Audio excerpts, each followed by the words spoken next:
YouTubers, good morning. Mike Martin's here. Mike Martin's channel. Just want to do a quick vid for you guys. I want to talk about my experience with traffic. Vancouver versus Toronto, kind of the two bigger cities in Canada. Kind of breaking down east versus west traffic congestion, and what I've experienced. All the major arteries and highways that exist in Ontario today were there when I was living there. So all the highways, the 404, the 410, the 407, the 403, the 427, all the 400 series highways were all there. Okay, Highway 10, Highway 5, Highway 6, Highway 1. So it's not like less highways are being made. It's the same infrastructure that's sitting there, okay? So I haven't been to Toronto in 3 years. Okay, and so it's before and after. So the housing spike and then the housing downturn. So in between, so out of the bubble. So I'm out of the real estate spike. So let me tell you what just from what I feel that's going on. In Vancouver, it's very interesting because I go down there maybe every 3 months to hang out, check things out, see what's going on, kind of get the feel on the vibe of the town and stuff. You know, just poking around town. What I'm feeling in Vancouver is on the highway, we don't have a lot of infrastructure like Toronto. Toronto's blessed with a lot of highways, infrastructure, wide roads. We don't have roads like Black Creek and Allen Expressway. So if you're living out east, you know what I'm talking about. We don't have anything like that. We don't have any of those kind of We have a highway, Highway 1 Trans-Canada. I think it's 80 or 60 kilometers an hour because it's always under construction. And then you got to drive 40 minutes on the Highway 1 to start getting up to 100 kilometers an hour. So it's tough. It's tough. So what I wanted to put out there is I'm noticing the same patterns. That's what's happening in Toronto and Vancouver. Same patterns. And it's an interesting pattern. Okay. A lot of people left Vancouver because they couldn't afford to. I'm one of those. I mean, it's not that I could afford to. It's just like I don't feel like being a slave. So I left. Just like that whole thing of everyone leaving, the mass exodus. If you look at Douglas Todd's article of all the Caucasian people and Aboriginals leaving the city of Vancouver to the interior. Anyways, let me get to my point. I notice congestion, but a lot of people got smart, and I'm talking to a lot of people here. They just relocated either their business to Abbotsford, Chilliwack, Langley, like Hope, or they opened a home-based business with the home they sold in Vancouver and used the equity to work from home and kind of get something rolling. You know what I'm saying? Which is really good. So the congestion, you do get your rush hour hours on the highway, and it's unpredictable. It's very unreliable. But Toronto, tens, if not hundreds of thousands of people left the GTA or moved out to the GTA from the Toronto proper area. Wow, the amount of people going and coming from work is phenomenal. The people going and coming from work because they left the city, so they're depending on the highway structure or the highways to get them around. The amount of traffic at 1 in the afternoon, 2 in the afternoon, 3 in the afternoon, 4 in the afternoon, 5, anytime, any day, all the main streets clogged. The congestion in Toronto is phenomenal. It's uncomparable to the congestion in Vancouver. Toronto is extremely plugged. You're on the 400 anytime. Even at 11 p.m. I went to go see friends. I'm driving home. It's plugged. Then you want to exit Williams Parkway, or you want to take Steeles, or you want to take Eglinton or Dufferin. Plugged. Anywhere where you're going is plugged. The amount of arteries and infrastructure and highways that Toronto has is phenomenal. I mean, it actually could be comparable to cities like Atlanta and Kansas City and other places I've been to. But in all fairness, What the hell? You can't go anywhere in Toronto. Toronto's a nightmare when you're driving. So, okay, car insurance there is a lot more. So I'm looking at and doing the math and the price of gas and stuff and the hours. Some people have to spend 3-4 years of their lives in traffic. Break it down. Break it down. You spend an hour, 2 hours a day commuting. Okay, an hour a day, let's say 365 days minus the weekends.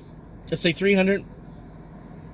So you are spending a lot of time. Do the math. It's very simple. Oh, I take the train. I don't have to sit in traffic. You're wasting your life sitting on a train reading a novel when you could be productive and actually build some sort of a online present infrastructure. That 2 hours a day that you spend in transit, if you actually put 2 hours a day into an online store like I did, watch my series, opening a home business from scratch, I'm super successful right now. I have my trunk. This is my second wave of packaging because I was on vacation. I left my account on vacation mode, but I allowed people still to buy, but they gotta wait till I get back. You know what I'm saying? Fair enough, right? Man, was that somewhat of a borderline mistake. Had 96 things I needed to pack, averaging $11 to $140 an item. So that's in the 20 days I was gone. So there's a lot of potential out there. If you put 2 hours a day listing things on eBay, or 2 hours of your time, it starts coming back. Whatever you put in, you get back, right? So the traffic and congestion, guys, I'm saying, look, if you moved out to Cambridge and you're commuting every day to Toronto, which I already know like 5 people that I could tell you that could do. Oh, no one's going to do that, Mike. Yes. If you live close to Niagara Falls and you're commuting to Toronto, yeah, I've seen people commute there it's only an hour and a half. But it's 3 hours a day of your life that's burned. You do the math, and it's 20 hours a week, 18, 20 hours a week, depending on traffic. And then, times 52 weeks, that's a lot of downtime. Let me know what you guys think. The congestion is uncomparable. Toronto, with the mass people moving out and going to this, we got lots of infrastructure, lots of highways. They do. I'm not lying. They do. It's not like Vancouver with one highway and it's all, it's all the side streets are packed. You got to take side streets to get to the airport if you're in Vancouver. There's no highway to go to the airport. You actually take side roads to get to the airport. And when I had people visiting, they're like, come on, Mike, you're just trying to get people to watch your videos. I took them. Okay, and we're going to turn to the street. Okay, then up to, it's like, oh, you live on the street? I'm like, no. It's like, why aren't you on the highway? Take the highway or an express road down to downtown. Doesn't exist. But Vancouver has that. They got the Gardner. They got the 401. They got many ways, many routes. Then if you take the 401, you got ways like Dufferin and Yonge Street and many roads to get you downtown. But in Vancouver, you got 2 roads to get you downtown off the main highway, and it's about 6 kilometers of traffic, steady traffic. So both cities are horrible, but Toronto's a lot worse congestion-wise. Vancouver is just extremely bad drivers. No one will let you in the lane. People's mission is to make your life as miserable as possible when you're driving. That's what I see. That's what every time I go to Vancouver, it's the same thing. I'm not going to fight that, or I'm not going to be a driving advocate for people's driving rights. I don't know. I just wanted to put this out there. I want to know what you guys think about the situation. How does this make you guys feel? It's very interesting take on. I wonder what the traffic's like in Manhattan. I know it's always been bad because, mind you, got 8 million people, right?